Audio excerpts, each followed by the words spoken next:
राजा दशरथ जी के चारि ललनवा चारु के रचे बियाह जी कई के बियाह लवटे राजा दशरथ भइले देवढ़िया के ठाड़ जी भीतरा से निकरी रानी के सुना राजा रज हमारी जी राम कै तिलक भरत के लगाऊं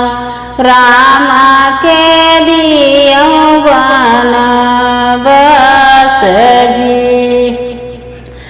तनी बचन जब सुने राजा दशरथ देवढ़ी के गिरे मुरझाई जी ऐसन मागन तुम मांग्यू रानी मांग्यू करे जवा हमार जी भीतरा से निकर रानी कौशल्या नैनन बहाई जलधार जी जवन रामा मोरी आँखी के पुतरिया कैसे कभे जवन बास जी इतना बचाना जब सुने रामा जी मैया बाबा लागे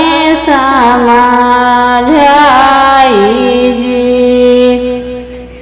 हमरा तिलक बाबा भरत के लगाऊं हमहू जब बनवास जी इतना बचन जब सुने शीतल रानी सुन स्वामी बचन हमारी जी भूखिया पिया से स्वामी हमहू गे जऊबै हमहू चलब तोहरे साथ जी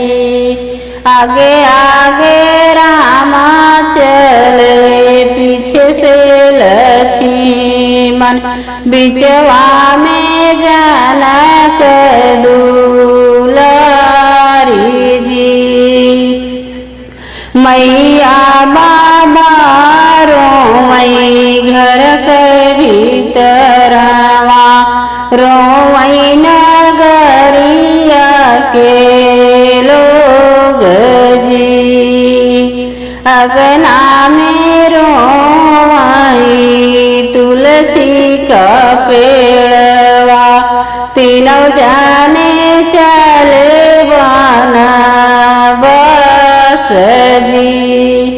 अंगना में रोवई तुलसी का